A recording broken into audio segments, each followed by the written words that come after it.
And good morning and welcome to Unscripted. I'm Tom Turton. And I'm Maddie Conklin. Happy terrific Tuesday, friends. We hope you're having a great morning thus far. Yeah. I mean, it's only 7 a.m., so most people it's just kind of getting rolling right now. Yes. It might be too early to think of Taco Tuesday. So, yeah, terrific Tuesday. Terrific Tuesday. We'll move into Taco Tuesday, 9 o'clock hour. Because I'm already thinking about dinner, I'll be honest. Oh, all right? Okay. Yeah. Because I don't eat breakfast, so I'm just like, what's lunch and dinner entail? Okay. That's fair. Yes. That's fair. Are you a Taco Tuesday person? Well, I mean, I'm just kind of a taco anytime of person. Yeah. That's all. Whenever I go to a Mexican restaurant, I'm just getting soft tacos. Yeah, I don't wait for Tuesday. No. If I want tacos, I get tacos. I get tacos now. Yeah. Hey, I wanted to mention, yesterday morning I published a fun little Ozarks First digital exclusive on the Missouri State women's soccer team. So a few months back, they graciously allowed me to come and try and practice with them. Very, very, very much out of shape. But that is up on our website, ozarksfirst.com, on the Unscripted tab. And they've got their first exhibition game of the season this Saturday, I believe at 1 o'clock on the Missouri State campus against K-State. So if you are a soccer fan and want to support women's collegiate soccer, that's happening this weekend. That's a good idea. Yeah. Also, don't sell yourself short. You're not out of shape. They are really in shape. They are. Yeah. That's the difference. You think you're in shape, and then you run into a real athlete, and you go, whoa, maybe not. Yeah, exactly. Because I work out. Yes, I know. At least 5 times a week, but it's just a different level. It's a different, they were doing these things where they were like jumping up over each other's shoulders to, get their legs fired up.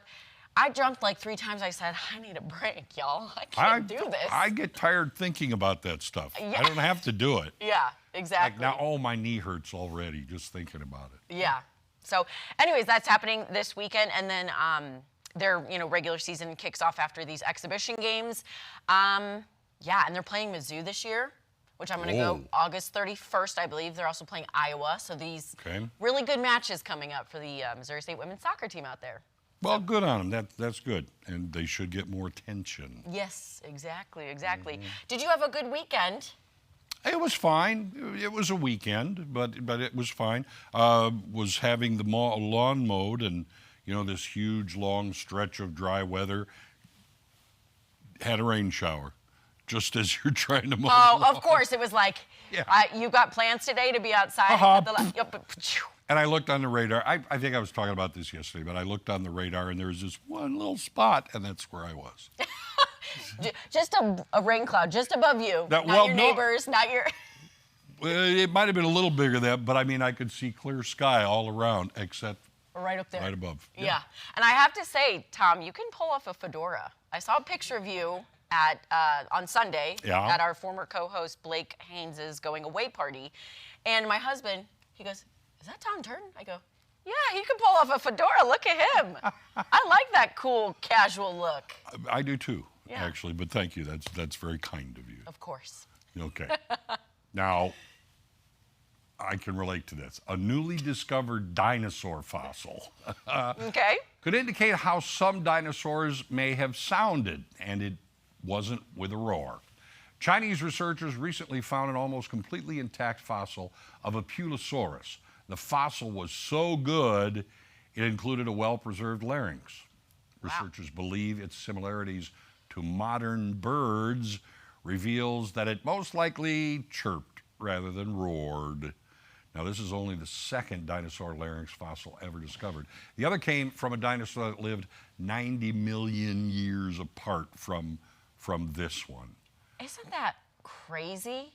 I mean, that thing is tiny, so it makes sense maybe why it chirps versus the big T-Rex. Actually, with the larynx they found before, they said some of them chirped, some of them may have honked, sounded like geese. Oh, okay. And that would be like a Tyrannosaurus Rex, didn't roar. It was more of bird sound. That's why there's that theory that dinosaurs, have evolved into basically birds now. I mean, a pterodactyl is pretty similar to. Yeah, that one's pretty. Yeah, but spot on. You know, it's like after you mow your yard, you see all those robins running around, and they look like tyrannosauruses. I'll tell you what. There was a beetle outside of my car this morning here in the parking lot. It was like this big. No, it seriously was huge. It took the scream right out of me. I go, oh my God. But you think about it, like the beetles and crocodiles and alligators, those definitely had to evolve from dinosaurs. There's some prehistoric looking stuff I think out there. the alligators were as they probably were then. They're I don't know if there's been a long voyage along the evolution train for dinosaurs and sharks. Oh yeah. You know, Sharks for sure. Things like that. Whales, megalodons. No, whales. Now one of the theories is whales kind of started out on land and went back to the sea. Are you? Yeah, they said I don't like this here. I'm getting back in the water. Because I think some of the bone structure and everything of their flippers make them think they might have been a walking animal that returned to the sea. Interesting. Yeah, it is. Well, if you thought you were a professional napper, think again, because you're not. Chances are you're taking naps all wrong, people. So many people sleep too long during the day or sleep at the wrong times, and that leads to poor sleep at nighttime. So slumber scientists say it's best to follow this rule of thumb. Take your nap 6 to 7 hours before your usual bedtime. If you go to bed at 11 p.m., take your nap between 3 and 4 p.m. Make sure your nap space is quiet, cool, cozy, all the great things for a nap, and away from any distractions. Keep your nap under 40 minutes, otherwise you'll be too groggy, so make sure you set an alarm. There are so many differing reports. It's like, take a 30-minute nap, take a 20-minute nap. Don't make it over 40 minutes. I've heard don't do it in multiples of 30. Don't do like half an hour and a half. But if you go to bed at 11, they're telling you take a nap between 3 and 4. Where, at work? Yeah. Where do you get to nap between 3 and 4? I mean, I guess for us, we're actually off the clock by that time. Right, but do you go to bed at 11? No, I go to bed at 7:30. See, so then you have to take a nap at noon, 11 o'clock noon. Yeah. And we're still here, so. That's why everybody's walking around like this. Just a tired, dull look on their face. Yeah, so because you can't nap properly. I mean, if the world was perfect, you say, hey, boss, right? Just fall asleep at work. Some countries have those napping pods. Yes. Like in China and stuff like that. We should implement that here. I'm just saying. For the people, I mean, we work crazy hours. We're up at 3:30 in the morning, 4 o'clock, especially our daybreak team. Yeah.